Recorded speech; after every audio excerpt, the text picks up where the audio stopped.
Hi there, I'm Kira, and this is part 4 in the series I'm doing on the swords, which of the element of air. And so this is the suit of swords in the tarot, and I'm using the Rider-Waite-Smith deck, a universal deck. Okay, so we're on to the 8, 9, and 10 of swords. There's no two ways about it. When these show up in a reading, people often struggle a little bit with seeing this imagery because these are the heavy hitters along the way. I myself, though, often try and see that, when this sort of energy comes up, it's really valuable. There's great insight here. So, see, in terms of where it shows up in the reading, be really mindful of the fact that, you can really use these cards, the imagery here and this energy to really help someone realize how they can really make some major changes in their life. So, first of all, 8 of swords. So what have we got here? We've got 8 swords. We've got this figure of someone tied up and they're blindfolded.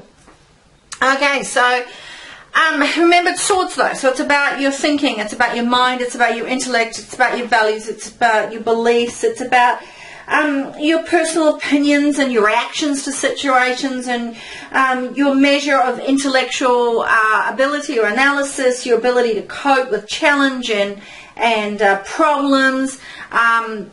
It's how you think, it's how you communicate, it's everything about the mind and how we use the mind and the importance of the mind and the importance of communication and thinking and so forth. So it's very, very powerful. You've got this figure here though, this is about this person's got this blindfold on and they're wrapped in this they're sort of tied up, but their legs are completely free. They can walk away if they choose, but for whatever reason, their perception is a little skewed at the moment. Their perceptions have blocked their world. So how they're perceiving the situation, how they're thinking about it, how they're analyzing it is the reason why they're not moving on. So they're not truly stuck. It's that they've become stuck because of their inability, or for some reason they're being held into a state of waiting to be rescued. This is the waiting to be rescued. This is how the mind creates blocks for us. The mind puts us into a bit of a prison. We fear change, and often the fear of the change, the fear is more about what we think will happen, not the reality of what will probably happen or what even does happen. It's about how our belief systems can keep us stuck. This card tells us how we, it both tells us, therefore, how we can get out of the problem, as well as what is holding us in this problem. It's our problem it's how we're thinking about it. It's our perceptions. Is there a conflict between what you're doing and thinking and what you're being told and what you're analyzing and what's the truth of the matter and what you believe in terms of your own inner beliefs and values. It's asking you to think about it differently and think about a different way of looking at the problem, and therefore a different way of looking at the solution. So there's a lot here you can sort of go, wow, okay, so if you realize it's your perception, as if you realize your fears may not be based on truth, how the mind is creating the blocks, and I'm freely to move on, I really can, because my feet are free, then that can be quite empowering. When it shows up in a reading, the area of the reading that this card appears, the energy is around feeling, trapped, and thoughts and perspectives are feeling a bit stuck, and that the thinking is a bit held back, and that there is a fear of change. There's no two ways about that. You will share that. I guess the thing is to sort of look to see, well, what can you do with that? If I understand I'm in that position, I'm in that place of struggle, and I'm thinking that I'm powerless, but really I'm not powerless, then wow, if I surrender to that I'm not really powerless, it's just I need to change the way I think about it, and if I change the way I think about it, perhaps I will also see a whole new set of solutions, then wow, that can be quite extraordinary.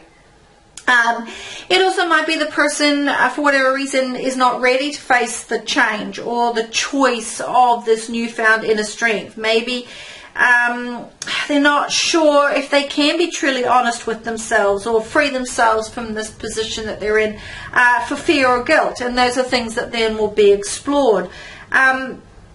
You might also find this is indicating someone else, depending on where it shows up. This could be other people around you maybe in that position, and that can be very powerful to realize, because then you can assist or help in that way.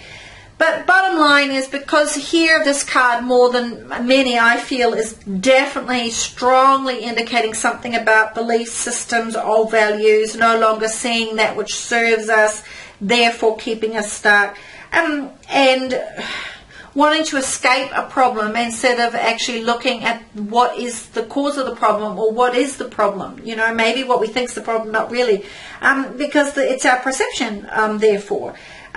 So just remember, when you're reading, bottom line is that this card is saying, think about it differently. How are my perceptions holding me back? What are my perceptions? Do I feel a sense of mental confusion? What is it about the situation that I'm not seeing the truth of the matter? I'm not seeing the solution. I'm not maybe even seeing the situation. Am I really limited, or is it just my thoughts that have me in a state of feeling limited or seeing limitation around me? Is it, you know, how does this relate to others around me? Am I truly helpless or not?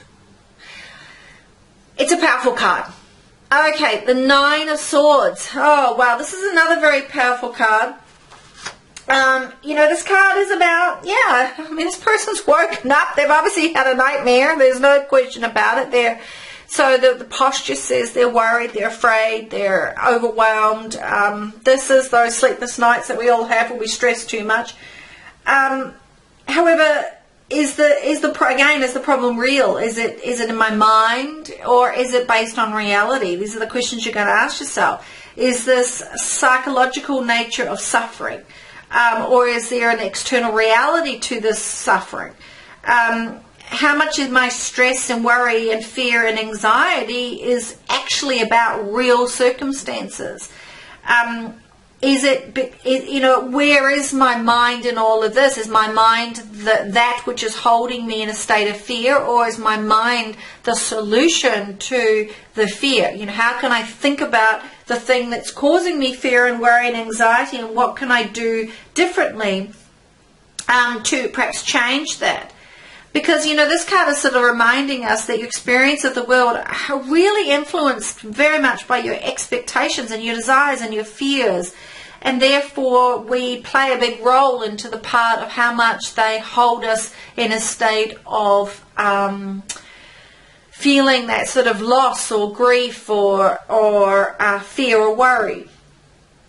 But when I see this card, you can definitely be sure there's a sense of excessiveness to the worry about the situation. You're being literally kept up at night. You're quite literally being unable to sleep and to de-stress. It could be that you're working yourself into a bit of a state of over worry or frenzy that isn't really necessary. So you've got to ask yourself, sometimes thinking and analysing the situation, using the mind in another way to really analyse the truth of what is real about the situation and how much of it is real. Like, what is really the worst case scenario about this thing that I'm worried about is a question I often ask when I get this card.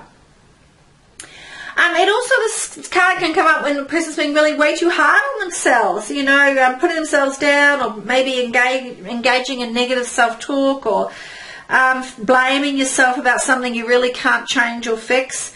So ask yourself, why am I being so hard on myself, and why am I putting myself down, and what is the source of this fear and worry and possible depression? What can I do differently to perhaps ease that, or how can I maybe engage that negative self-talk and to turn it into something that can work for me? Can I replace it with some sort of positive reinforcement and look at the positives of things around me instead of only being drawn to that which is causing me fear and worry? It's a hard card, and there's no questions about it. It's a hard card, and it really does show the power of how, when we are feeling worried and scared and afraid and anxious and depressed, how that can really just take over your whole sense of being. And when this card shows up, it's honouring that. It's honouring it's really hard, and it's also showing you, though, depending on where it fits, and it can help you really sort of see, well, this is how maybe I can move on from that and what I can do about it. Okay, the 10 of Swords. Okay, here we've got 10 swords, and this puts the figurines back. There's no question they're face down. But you know, there's the sun. There is the light behind here. It's like a sunrise. Is very important in this card. It's saying, okay, it's done. It's dusted. You know, when this card comes up, there's a conclusion has happened. Yep, you've been having a really hard time. Situation's been a bit overwhelming, no question here. But it's done and dusted. It's over. It's no point in even thinking about the situation anymore. It's because it's done. It's dusted. It's you're done. You know, the idea, the concept, the situation, it has come to an end. It is completely out of state of finalized, finished. So when you get this card, you know, think about that. Go, well, yeah, this could be a really great card, because when things are done, they're done. Yes, that can be really difficult. You know, for example, and you have to file for a bankruptcy. You know, that this is a card like that. You know, it's sorrowful. It's really painful. It's distressing. It's done and dusted though. So there's great strength in that. You know, like, wow, I got to start anew. There's no choice here. It's about something new. So when you see this card indicates a difficult experience has come to an end. So the pain and the loss and the grief of that experience has also come to an end. So that's the newness of starting again. It's the saving grace, I guess, of realizing that where there's a 10, there's a 1 and a 0. So there is potential. There is with the endings, there's this rebirth or renewal or rejuvenation of spirit that therefore follows. You know, the final ordeal, the final battle has been fought. So you can let go. You know, you're given permission to let go. And so let go of all those mental processes and worries. I guess the challenge here, for example, if these cards were reversed, will be the person who then goes into the state of depression and beating themselves up and negative self-talk about how they failed. You know, that would be, if you saw it in reverse, you'd be looking at that instead of going, all right, it's all done, I can move on now, what's coming? So again, the positioning of this card is really important. But ultimately, the power of the swords is letting you know you have the ability to allow the situation to truly end, to give it that finality. It's similar, I guess, in some ways to the death card. In fact, in the death card, this figure is what you see underneath the horse. The horse keeps on going, taking all the good things with it and moving into the new beginnings. Pay attention to the card that flows on from this card is really important. But you know, sometimes things have to die. You know, things have to end. There has to be a sense of conclusion. That's part of life. So to be able to, this card is saying, analyze that and realize what has come to an end, and realize also that it's pointless to hang on. It's pointless to keep thinking about it. It's pointless to try and make decisions about something that's ended. It's pointless to hold on to any mental anguish about did I do it right or good or bad or indifferent. Because then you won't let go. So this card is saying, this is the opportunity to let go and move on. This is the ability to do that. You're off the hook. Don't think about it anymore. You're off the hook. You know, there is new beginnings on the horizon, and you know, it's not a time for doing an analysis of how well did I do. It's like, no, that's it. You know, you've been there, you've done that, you can now move forward. So I often find when I get this card in a reading, I think, okay, great, let's move forward, because that is your only option when you see this card appear.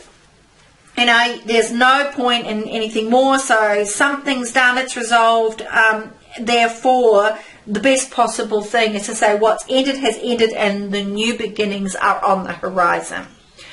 I hope you found that useful. Thanks so much for joining me on my channel today, and I will actually do one more video which will be on the swords, the court cards related to the swords. Please leave me your thoughts, comments, ideas. Thanks for coming. I said once again, thank you for my subscribers that are returning, and if you haven't, please do subscribe, like, share, etc, etc. And check out my website, please, and if you'd like a private reading, I'd love to give you one. It's www.carolwoods.com. Thanks a lot. Have a great day. Cheers. Bye.